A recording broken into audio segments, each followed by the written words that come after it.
कि 10 प्रशांत किशोर आ जाए।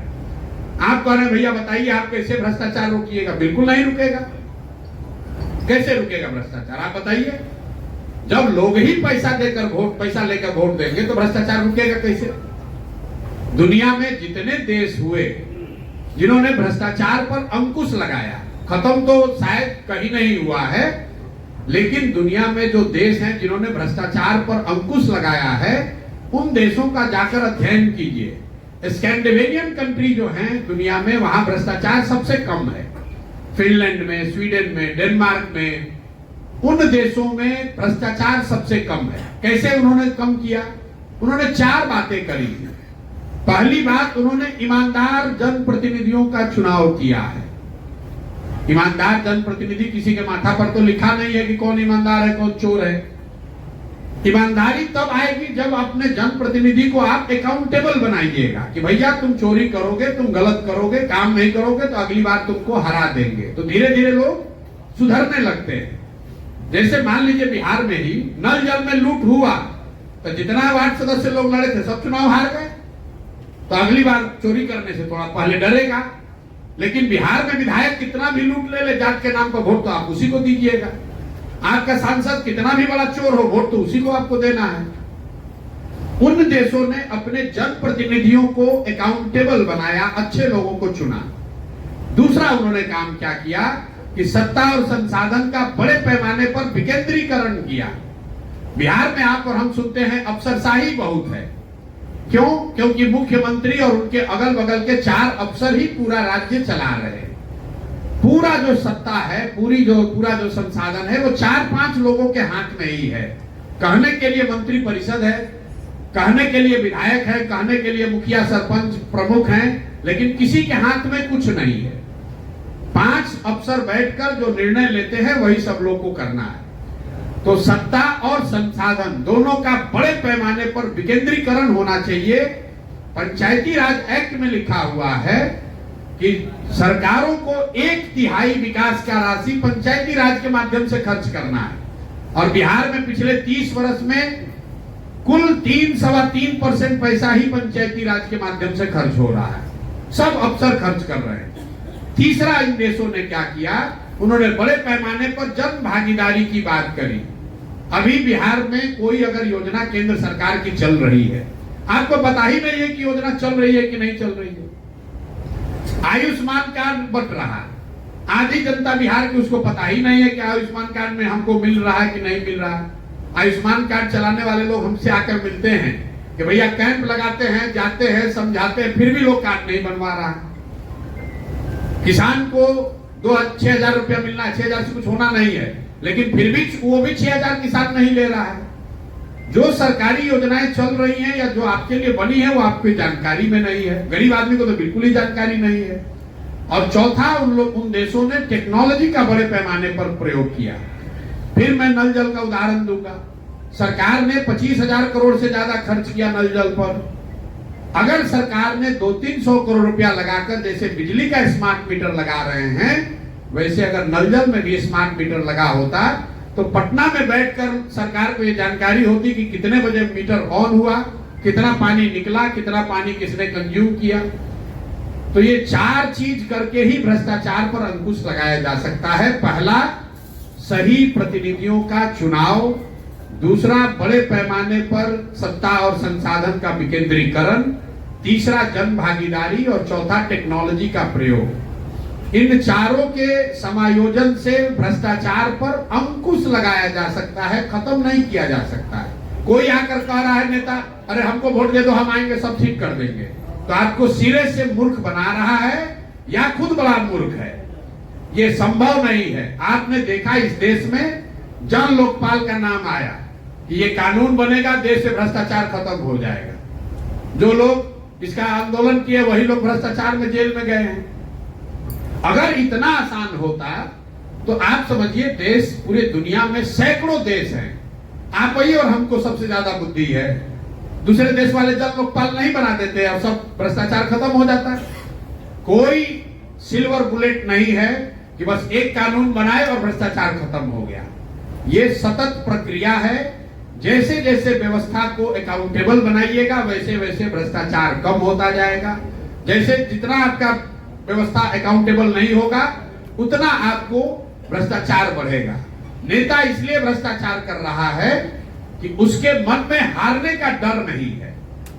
उसको मालूम है कि बिहार की जनता हम कितना भी लूटपाट मचा ले अंत में आकर वोट हमको ही देगा। जाति के नाम पर दे या लालू के डर से दे या भाजपा के डर से दे, वोट हम ही को देगा। पूरे देश में 5 राज्य ऐसे हैं जहां देश की 1/3 इकोनॉमी है। केरल, तमिलनाडु, कर्नाटक, आंध्र प्रदेश और तेलंगाना। ये 5 राज्य 1/3 देश की इकोनॉमी इन्हीं 5 राज्य में है। इन 5 राज्यों में अलग अलग भाषा बोली जाती है, अलग अलग विचारधारा वाले पार्टियों का शासन है, अलग अलग उनकी टोपोग्राफी है, डेमोग्राफी अलग अलग है। बावजूद इसके एक चीज कॉमन है 5 राज्य में। 5 राज्य में कॉमन यह है कि पिछले 78 साल में कोई भी नेता वहां 10 वर्ष से ज्यादा लगातार मुख्यमंत्री बना ही नहीं है। वहां पर जनता हर 5 वर्ष पर उनको पलटते रहती है। तो नेता सब डर के मारे काम करता है कि काम नहीं करेंगे जनता हटा देगी। तो केरल में, कर्नाटक में, तमिलनाडु में तरक्की हो रहा है, फिर भी जनता वहां पलट रही है। और बिहार में 30-35 साल से लालू ने की सी है, फिर भी हम लोग को उसी को वोट देना है। तो भाई कैसे सुधार होगा? नहीं सुधार होगा। अगर सुधार चाहिए तो नेताओं को के मन में आपको वोटर क्या डर बैठाना पड़ेगा कि भाई काम नहीं करोगे तो तुम्हारे खिलाफ वोट करेंगे। अब एक अंतिम बात, कुछ लोग कहता है भाई जनसुराज पर क्यों भरोसा करें, जनसुराज पर क्यों भरोसा करें। जैसे पहले का लोग आकर बढ़िया बोला, गलत काम किया तो जनसुराज भी ये काम कर सकता है। बिल्कुल ठीक बात है, बिल्कुल जनसुराज पर भी भरोसा मत कीजिए, क्योंकि चुनाव से पहले तो सब आदमी अच्छे बोलता है। फिर आपको क्यों जनसुराज को चुनना चाहिए? हम आपको बता रहे हैं क्यों चुनना चाहिए। मान लीजिए कि आपको कोई बीमारी है और आप हर डॉक्टर से यहाँ लखीसराय, बेगूसराय, पटना सब दिखाकर थक गए। डॉक्टरों ने कह दिया आपकी बीमारी लाइलाज है, इसका कोई दवा नहीं है, भैया आप दवा अब खान पान में संयम रखिए, जीवन जैसे चल रहा है चलाइए, अब ये रोग ठीक नहीं होगा। आप उदास होकर घर बैठ जाइएगा। एक दिन डॉक्टर साहब फिर फोन करेंगे आपको कि भाई जरा आइए, एक नई दवा आई है, पूरा प्रमाणित तो नहीं है लेकिन 20% संभावना है कि शायद ये दवा आपके रोग को ठीक कर दे। आप भागते हुए डॉक्टर के पास जाइएगा, चलिए साहब 20% चांस है, हमको ट्राई करके देखिए। कीजिएगा कि नहीं कीजिएगा? तो भैया जो पहले के दल हैं यहाँ, जो राजद है, जदयू है, कांग्रेस है, भाजपा है, ये वो एक्सपायर दवा है जिसको आपने खाया, पिया, टेस्ट कर लिया, देख लिया, जान गए कि इससे सुधार नहीं होने वाला है। जनसुराज नई दवा है जो शायद काम कर जाए, शायद काम न भी करे, इसलिए इसको ट्राई कीजिए। अगर ट्राई कीजिएगा नहीं काम करेगा 5 वर्ष के बाद, फिर अपना वही एक्सपायरी दवा पर चले जाइएगा। लेकिन कम से कम ट्राई तो करो भाई। अगर ट्राई नहीं करोगे तो आपको पता कैसे चलेगा। आपने बात कहा गठबंधन की, तो भाई मेरे हमने 25 बार कह दिया, न पहले गठबंधन न बाद में गठबंधन। 2025 में भी नहीं, 2029 में भी नहीं। आप 25 के चक्कर में पड़े कि गठबंधन की सरकार है, इसी का दौर है। अरे भाई, राजनीति सिर्फ एमएलए एमपी बनने का व्यापार नहीं है। एमएलए एमपी बनकर, हमको मंत्री बनकर बालू शराब का ठेका नहीं लेना है। जितना पैसा एमएलए मंत्री जीवन भर में कमाएगा उतना पैसा भगवान के दया से हम लोग साल भर में कमाते हैं। हमको पैसे के लिए यहाँ राजनीति करने और एमएलए एमपी बनने की जरूरत नहीं है। बिहार के लड़के हैं, इसी मिट्टी में जन्म हुआ है, यहीं से पले बढ़े हैं, जीवन में कुछ हासिल कर लिए हैं, तो एक ये भावना है कि इस मिट्टी का कर्ज अदा करें और हो सके तो सुधार के लिए प्रयास करें। एमएलए एमपी बनने से क्या होगा? और राजनीति का मतलब सिर्फ चुनाव नहीं है। इस देश के सबसे बड़े नेता, जितने भी आप बड़े नेताओं को जानते हैं, आजादी से पहले जिन लोगों ने इस देश की नींव रखी है, उनमें ज्यादातर नेता तो कभी चुनाव लड़े ही नहीं।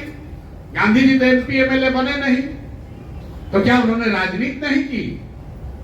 राजनीति सिर्फ चुनाव लड़ना नहीं है, राजनीति समाज की आवाज बनना भी है। राजनीति समाज के विषयों को उठाना भी है। हम एमएलए एमपी नहीं हैं, फिर भी इस राज्य में हमारी ताकत, राजनीतिक ताकत है कि नहीं है। हम जा रहे हैं, 1000 आदमी खड़ा होता है, हम जाते हैं, सुबह शाम तक पत्रकार हमसे बात करने के लिए लाइन लगा खड़े हैं, जितना एमएलए एमपी से ना समझे। तो हम लोग राजनीति इसलिए नहीं कर रहे हैं कि हमको एमएलए बनकर जल्दी से सरकार बनाना है, कोई घबराहट नहीं है। आपको बिल्कुल एक चीज बता दें, जब तक मैं इस व्यवस्था से जुड़ा हूं, इसके ईमानदारी और इसके शुद्धता में कोई कमी नहीं आएगी, चाहे जीते या हारे। उसमें कोई सवाल ही नहीं है चेंज होने का। और हमारे कहने पर मत जाइए। हम लोग हिंदी में कहते हैं कि कथनी पर नहीं, करनी को देखिए। कथनी पर मत जाइए, बोलने को तो सब अच्छा ही बोल रहा है, जो हम कर रहे हैं उसको देखिए। हम 2.5 बरस 3 बरस से यहाँ पैदल चल रहे हैं। लोग क्या कहा है, अरे भाई कितना दिन चलेंगे, थक जाएंगे। कोई कह रहे तो बिजनेसमैन आदमी है, भाग जाएंगे। अरे भाई 3 बरस से अपना घर परिवार छोड़कर गांव गांव जाड़ा गर्मी बरसात पैदल चले कि नहीं चले? दल 1 करोड़ लोगों को मिलाकर बनाया कि नहीं बनाया? फिर चुनाव आएगा, उसमें देखिएगा अभी 243 लड़ेंगे कि नहीं लड़ेंगे। सत्य की एक अपनी ताकत है, वो समय के साथ धीरे धीरे अपने आप लोगों को दिखेगा कि कौन सही बोल रहा है, कौन झूठ बोल रहा है। इसलिए कोई घबराने की बात नहीं, हमको कोई घबराहट ही नहीं है। दूसरे क्यों घबराए हुए भैया, कौन गठबंधन कीजिएगा? अरे भाई हमको 10 वर्ष लगेगा, हमको कोई घबराहट नहीं है, कोई घबराहट नहीं है। हम लोग रास्ते में चलते हैं, कोई आदमी आग कहता है भैया बहुत अच्छा काम कर रहे हैं। आज भी लड़के कह रहे हैं भैया एकदम हिम्मत नहीं हारना है, लगे रहना है, आज नहीं तो कल भविष्य तो आप ही का है, जनसुराज का ही है। हम अपने मन में हंसते हैं। देखिए आकर भले मन से आदमी कहता है कि भैया लगे रहिएगा, समय लगेगा लेकिन होगा जरूर। कितना बड़ा मूर्ख है, वो कह रहा है कि 30 वर्ष से हमारा जीवन नरक है, 5 वर्ष और रहेगा, 10 वर्ष के बाद सुधरेगा। अरे भाई आपको तो कहना चाहिए भैया कल बदलाव होना चाहिए। वो आके कह रहा है कि होगा जरूर लेकिन 10 वर्ष में होगा। मतलब हम लोग 30 वर्ष से कुचा कर अभी मन नहीं भरा है, 10 वर्ष और कुचाएंगे तब जगेंगे। अरे भाई प्रशांत किशोर का जीवन तो बढ़िया चल रहा है। हमारा लड़का तो आज भी देश के सबसे अच्छा स्कूल में पढ़ रहा है। आपकी जिंदगी परेशान, आप जिंदगी से परेशान हैं, आप यहाँ के भ्रष्टाचार से परेशान हैं, आप शिक्षा व्यवस्था बदलना चाहते हैं, तो आप 10 वर्ष और क्यों बर्बादी में रहना चाहते हो भाई? कोई दूसरा आदमी कहता है कि अच्छा इनको 5 वर्ष देख लो, तब आपको कहना चाहिए भाई यहाँ 35 वर्ष से कुचाते कुचाते मन भर गया है, अब कम से कम कोई एक विकल्प दिखाए, जल्दी पकड़ेंगे इसको कि 5 वर्ष और इंतजार करेंगे। लेकिन बिहार का आदमी है, धीरे धीरे ही सुधरेगा। गाय जमा हुआ है, उस पर दौड़ने जाइएगा, फर्श पर गिर जाइएगा, हाथ पे टूट जाएगा। काई जब लग जाती है फर्श पर, उसको बैठकर झाड़ू से ईंटा से बैठ के रगड़ना पड़ता है। तो वैसे बिहार के लोगों के चेतना पर काई जम गई है, उसको बैठकर साफ करना पड़ेगा और तभी सुधार होगा। सुधार तब होगा जब समाज जगेगा। बिना समाज को जगाए समझाए कोई व्यक्ति, कोई विचारधारा, कोई दल बिहार को सुधार नहीं सकता है। अगर कोई कह रहा है कि हम सुधार देंगे तो सिरे से मूर्ख बना रहा है, ऐसा नहीं हो सकता है। 13 करोड़ लोगों का भाग्य विधाता कोई एक व्यक्ति नहीं बन सकता है। 13 करोड़ लोग नहीं सुधरना चाहेंगे तो कोई एक आदमी आके सुधार देगा? ये संभव है। एक ही उपाय है कि उन 13 करोड़ लोगों को धीरे धीरे समझाया जाए, और उसमें कोई अगर 2-2.5 करोड़ आदमी भी जिस दिन जान जाएगा, मतलब 10 में 3 भी। कई बार लोग कहते हैं भैया अभी हमको एक साथी मिला, बहुत बेचारा मोटरसाइकिल रोक के हमको शीशा खुलवा, कहा भैया अभी जमीन पर और लोगों का जानना बाकी है और मेहनत करना पड़ेगा। मेरे भाई जमीन पर अंतिम आदमी भले न जनसुराज को जाने, जनसुराज को चुनाव जीतने के लिए 10 में 3 आदमी को जानना जरूरी है। मोदी जी को देश भर में कितना आदमी वोट दिया है? 10 में 3, 31% वोट मिला है, मतलब 10 में 3 आदमी वोट दिया है। तो अगर 10 में 3 आदमी भी जनसुराज को जानता है और वो जाति की चिंता न करे, वो पैसे पर न बिके, वो व्यवस्था बदलने के लिए तैयार हो जाए, तो जनसुराज की व्यवस्था बन जाएगी, एक नई व्यवस्था कायम हो जाएगी। तो अंतिम आदमी जान जाए तब सुधार होगा, ऐसी बात नहीं है। जनसुराज की ताकत हो या न हो, जिस दिन देश आजाद हो रहा था, आजादी से बड़ी तो कोई चीज नहीं है। जिस दिन देश आजाद हो रहा है, समझिए कि आज 15 अगस्त 1947 है, तो भी उस दिन भी हजारों लोग जो भारतीय थे वो अंग्रेजों के सैलरी पर काम कर रहे थे और आप पर, हम पर, हमारे पूर्वजों पर गोली चला रहे थे, जिस दिन जान रहे कि देश आजाद हो रहा है। आज अंग्रेज छोड़कर जा रहा है, फिर भी अंग्रेजों के कहने पर गोली चला रहा था कि नहीं चला रहा था? ऐसा तो है नहीं कि अंग्रेज का सेना खत्म हो गया था और अंग्रेज के सेना में सब अंग्रेज थोड़ी नहीं थे, तो सब भारतीय ही लोग थे। किसी भी विचारधारा से आप 100% लोगों को नहीं मना सकते हैं, लेकिन समाज में परिवर्तन के लाने के लिए 25-30% आदमी भी अगर तैयार हो जाए तो परिवर्तन संभव है। इसलिए अगर बिहार में आप व्यवस्था बदलना चाहते हैं तो दूसरा क्या कर रहा है उसकी चिंता छोड़िए, अपना शुरुआत कीजिए। आप गलत नहीं करेंगे तो गलत नहीं होगा। मैडम ने कहा कि जाति इसलिए है कि यहाँ पढ़ाई नहीं है, इससे बड़ा कोई गलत बयान ही नहीं हो सकता है। यहाँ इसका कोई कोरिलेशन, कोई प्रमाण नहीं है कि पढ़ा लिखा आदमी कम जातिवादी है। जो जितना पढ़ा लिखा है उतना ज्यादा जाति का एक्सप्लॉयटेशन कर रहा है। ये भ्रम है लोगों का, ये लोगों का भ्रम है कि पढ़ा लिखा आदमी बेहतर वोटर है। हम आपको एक उदाहरण दे देते हैं। मनमोहन सिंह जी अपने जीवन में एक ही चुनाव लड़े। मनमोहन सिंह जी जीवन में एक चुनाव लड़े और वो चुनाव हार गए। लोकसभा का एक चुनाव मनमोहन सिंह जी लड़े, वो चुनाव हार गए। हारे किससे? भाजपा का एक अदना सा कार्यकर्ता उनको हरा गया। लेकिन मनमोहन सिंह जी कहां चुनाव लड़े थे? वो झंझारपुर, लखीसराय, मुंगेर से नहीं लड़े थे। मनमोहन सिंह जी ने वो चुनाव लड़ा था दक्षिण दिल्ली से, जो देश का सबसे ज्यादा पढ़ा लिखा कंस्टिट्यूएंसी है। तो सबसे ज्यादा पढ़े लिखे कंस्टिट्यूएंसी के वोटरों ने मनमोहन सिंह को हराकर एक अदना से कार्यकर्ता को जिता दिया।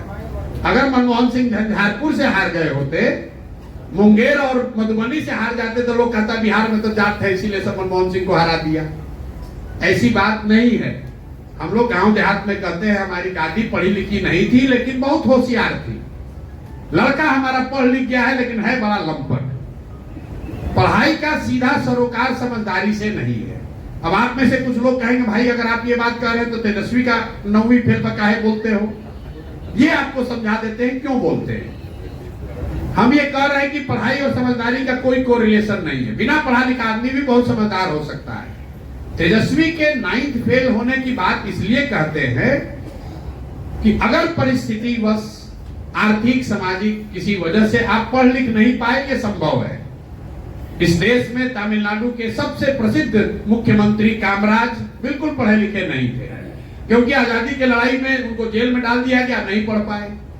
लेकिन जब आपके माँ बाप दोनों मुख्यमंत्री हैं, आपका आरके पुरम, डीपीएस आरके पुरम में आपको पढ़ने के लिए डाला गया, उसके बावजूद आप 9वां नहीं पास कर पाए, इसका मतलब है कि आपका पढ़ाई से कोई सरोकार नहीं है। चलो मान लो उस समय कहते भाई हम पढ़ नहीं रहे थे, क्रिकेट खेल रहे थे, चलिए क्रिकेट खेलने चले गए। क्रिकेट खेल के जब लौटे, आप देखते हैं समाज में कि जिसको पढ़ाई के प्रति श्रद्धा है, जो पढ़ाई की महत्ता को समझता है, उसको जीवन में जब पहले अवसर नहीं मिलता है, बाद में जब अवसर मिलता है, कॉरेस्पॉन्डेंस से भी लोग पढ़ते हैं, लेकिन पढ़ते हैं। कई बच्चियां आपको मिलेंगी जो बताएंगी कि हमारे माँ बाबूजी नहीं पढ़ाए, शादी हुआ तो हमारे ससुर या हमारे पति ने हमको पढ़ाया। तेजस्वी यादव को जीवन में कभी पढ़ने के प्रति कोई चेतना जगी ही नहीं। अरे भाई अभी से पढ़ लेते, कॉरेस्पॉन्डेंस कर लेते। ये दिखाता है कि उस आदमी की शिक्षा के प्रति उसका नजरिया क्या है। उस आदमी को शिक्षा की कोई महत्ता ही नहीं है। और बिहार जैसे राज्य में जब तक हम लोग अपने समाज को शिक्षित नहीं करेंगे, बच्चों को पढ़ाएंगे नहीं, तब तक गरीबी से निकलने का कोई रास्ता ही नहीं है। इसलिए मैं ये बात कहता हूं कि 9वां फेल आदमी है और मुख्यमंत्री बनना चाहता है, भाई तुम अभी से मैट्रिक पास कर लो, कौन रोक रहा है? अभी इतनी उम्र तो हुई नहीं है। 30-35 वर्ष में आप मुख्यमंत्री बनना चाहते हैं तो भाई मैट्रिक का एग्जाम दे दीजिए। ये शिक्षा के प्रति उनका नजरिया दिखाता है कि माँ बाप मुख्यमंत्री हैं, सारी सुविधा है, फिर भी हम नहीं पढ़ेंगे।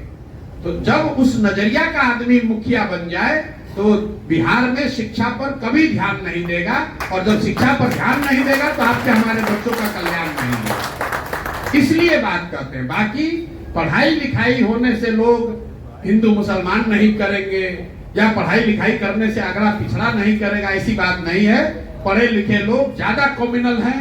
कई ऐसे आप घटना देखिएगा, पढ़ा लिखा आदमी ज्यादा हिंदू मुसलमान कर रहा है, ज्यादा अगला पिछड़ा कर रहा है। तो मेरे भाई, आप अपने में सुधार कीजिए। और एक बात अंतिम समझिए, ये प्रयास हम करें या आप करें, प्रयास आज हो या 20 वर्ष के बाद हो, करना तो किसी न किसी बिहार के ही बच्चे को पड़ेगा। कोई तमिलनाडु से आकर सुधारने वाला नहीं। सिर्फ ये कहते रहने से कि बड़ा अंधेरा है, बड़ा अंधेरा है, प्रकाश नहीं होगा। किसी न किसी को दिया जलाना पड़ेगा। इसीलिए ये अभियान शुरू किया गया है। हमने आपके स्पेसिफिक सवाल का जवाब नहीं दिया कि बालू को रोकने के लिए क्या कीजिएगा, कि हमारे यहाँ ट्रांसपोर्ट में करप्शन है, क्या कीजिएगा। जब तक जड़ नहीं सुधरेगा तब तक आप स्वस्थ पौधे की कल्पना नहीं कर सकते हैं। और जड़ में बात यह है कि समाज को सही प्रतिनिधियों का चुनाव करना चाहिए। जाति, धर्म और पैसे पर अपना वोट मत बेचिए। अगर अपने जात वाले को भी देते हैं दीजिए, कोई दिक्कत नहीं है, लेकिन अपने वोट की सही कीमत लगाइए। अगर आप दूध बेचते हैं, 50 रुपए का दूध अपने जाति वाले को देते हैं, उससे भी पैसा लेते हैं। आप अनाज बेचते हैं, कपड़ा बेचते हैं, मिठाई बेचते हैं, अपने जात वाले को बेचते हैं, उससे भी पैसा लेते हैं। ऐसा तो है नहीं कि आपके जात वाले को आप मुफ्त में सामान बेच रहे हैं। तो जब 50 रुपए का दूध अपने जात वाले को मुफ्त में नहीं दे रहे हो, तो लाखों रुपए का वोट काहे के लिए मुफ्त में दे रहे हो भाई। अपने जात वाले को देना है दीजिए, कि भूमिहार है, कि कुशवाहा है, कि पंडित है, उनको दीजिए, लेकिन कम से कम उनसे अपने वोट का कीमत तो मांगिए। अपने बच्चों के लिए पढ़ाई रोजगार का डिमांड तो करो भाई। और न करोगे तो जिस दुर्दशा में जी रहे हो उसी दुर्दशा में जीना पड़ेगा। सिंपल बात है। यही बात बताने के प्रयास का नाम है जन सुराग। अच्छा लगे तो इसमें जुड़िए, कंधा लगाइए, और न अच्छा लगे तो जैसे जिंदगी चल रहा है चलाइए, कोई दिक्कत नहीं है। आज नहीं तो कल धीरे धीरे सुधर ही जाइएगा। बहुत बहुत धन्यवाद।